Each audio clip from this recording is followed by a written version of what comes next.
Hai guys, balik lagi bareng gua, Rizaya Sihotang, seorang mahasiswa sejarah dari Universitas Indonesia PGRI yang akan membawakan cerita sejarah dari tanah kelahiran gua, yaitu Tanah Batak. Seorang pahlawan nasional yang dikenal gagah dan bertanggung jawab, yaitu Sisingamangaraja 12. Cerita sejarah kali ini akan kita bahas tentang perjuangan Sisingamangaraja 12 melawan penjajah di Tanah Batak. Di sebuah lembah yang sejuk di tepi Danau Toba, tepatnya di Bakara pada tahun 1849, lahirlah seorang bayi laki-laki dari keluarga bangsawan Batak. Bayi itu kelak dikenal sebagai Sisingamangaraja 12, putra dari Sisingamangaraja 11. Ia bukan hanya keturunan raja, tetapi juga pewaris tanggung jawab besar, menjaga kehormatan, adat, dan kepercayaan rakyat Batak Toba. Sejak kecil, Sisingamangaraja 12 sudah menunjukkan tanda-tanda kepemimpinan. Ia tumbuh sebagai anak yang bijak, tenang, dan memiliki rasa tanggung jawab yang besar terhadap sesama. Ia belajar adat Batak mengenal debata mula jadi Nabulon, atau yang disebut dengan Tuhan Yang Maha Kuasa, serta memahami arti kehidupan yang selaras dengan alam dan sesama manusia. Rakyat mencintainya karena kesederhanaan dan kepeduliannya. Setelah ayahnya wafat, Sisingamangaraja 12 naik tahta menggantikan beliau. Ia memimpin bukan dengan kekerasan, melainkan dengan kebijaksanaan. Di bawah pemerintahannya, kehidupan masyarakat Batak berjalan damai. Mereka bertani, berladang, dan saling tolong-menolong. Namun ketenangan itu tidak berlangsung lama. Dari daerah pantai barat dan utara Sumatera, pasukan Belanda mulai bergerak masuk ke pedalaman.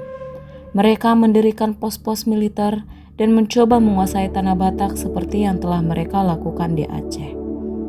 Rakyat Batak mulai resah. Mereka tahu kehadiran Belanda bukan untuk berdagang, tetapi untuk menjajah dan menguasai. Sisingamangaraja 12 menolak keras niat itu. Baginya, tanah Batak adalah tanah yang suci, warisan leluhur yang tidak boleh diinjak oleh bangsa asing.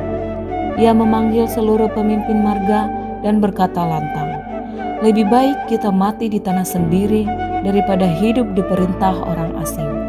Tanah Batak tidak untuk dijual dan rakyat Batak tidak untuk diperbudak." Kalimat itu menjadi semangat bagi rakyat Toba, Humbang, Dairi, dan Pakpak. Mereka bersatu bersiap menghadapi ancaman besar dari penjajah. Pada tahun 1878 menjadi awal dari perang besar di Tanah Batak. Belanda mulai menyerang Bakara, pusat kekuasaan Sisingamangaraja 12. Mereka datang dengan meriam dan senjata api modern. Namun, rakyat Batak tidak gentar. Mereka berjuang dengan tombak, pedang, panah, dan semangat pantang menyerah. Hutan dan pegunungan menjadi benteng alami. Rakyat menggunakan taktik gerilya, menyerang secara tiba-tiba lalu menghilang di balik rimba. Sisingamangaraja 12 memimpin seluruh pasukannya. Ia tidak pernah bersembunyi di belakang, tetapi beliau berada di garis depan. Pertempuran berlangsung sengit. Bakara terbakar, banyak rumah dan ladang hancur. Namun semangat rakyat tetap menyala. Bagi mereka, kehilangan harta bukan masalah. Yang penting mereka tidak kehilangan harga diri sebagai seorang Batak. Belanda tidak tinggal diam. Mereka mengirim pasukan tambahan dan berusaha menaklukkan seluruh wilayah Batak. Desa demi desa diserang. Banyak rakyat terpaksa mengungsi ke hutan. Namun di tengah penderitaan, Sisingamangaraja 12 tetap menjadi cahaya harapan. Ia tidak hanya seorang pemimpin perang, tetapi juga seorang ayah bagi rakyatnya. Ia selalu berkata kepada pengikutnya, "Jangan takut, selama kita masih menginjak tanah Batak, selama kita masih bernafas, Belanda tidak akan menang."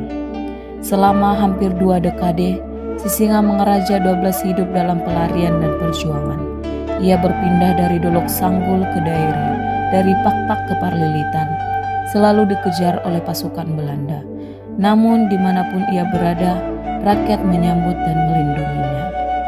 Ia menjadi simbol perlawanan dan persatuan Batak yang menyatukan berbagai marga dan wilayah untuk satu tujuan, kemerdekaan dan kehormatan. Ketika perlawanan semakin berat, Sisingamangaraja 12 menjalin hubungan dengan pejuang Aceh. Ia tahu bahwa perjuangan melawan penjajah tidak bisa dilakukan sendirian. Maka dua bangsa pejuang ini Aceh dan Batak bersatu melawan musuh yang sama, Belanda. Bersama pasukan Aceh, ia melanjutkan perlawanan dengan semangat baru. Namun persenjataan yang tidak seimbang dan kekuatan Belanda yang terus bertambah membuat perjuangan semakin sulit. Banyak pengikutnya gugur, namun tidak ada yang menyerah. Tahun 1907, setelah hampir 30 tahun berjuang, Sisingamangaraja 12 bersama keluarga bersembunyi di daerah Dairi, dekat perbatasan Aceh. Namun seorang mata-mata Belanda berhasil melaporkan keberadaannya. Tanggal 17 Juni 1907, pasukan Belanda menyerbu persembunyian itu. Pertempuran sengit pun terjadi.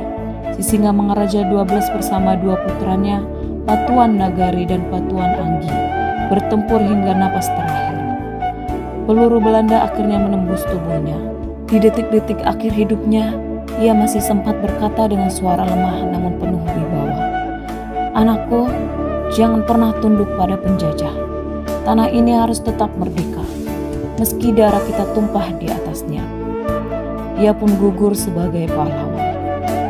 Jenazahnya dibawa ke arah Balige, lalu dimakamkan dengan penuh kehormatan. Rakyat Batak menangis, tapi mereka tahu semangat Sisingamangaraja 12 tidak pernah mati. Kabar gugurnya Sisingamangaraja 12 menyebar ke seluruh Sumatera. Belanda mungkin menang dalam pertempuran, tapi mereka tidak pernah bisa menaklukkan jiwa rakyat Batak. Perjuangan menjadi api abadi dalam sejarah Indonesia. Ia bukan hanya pahlawan Batak, tetapi juga simbol nasionalisme Indonesia.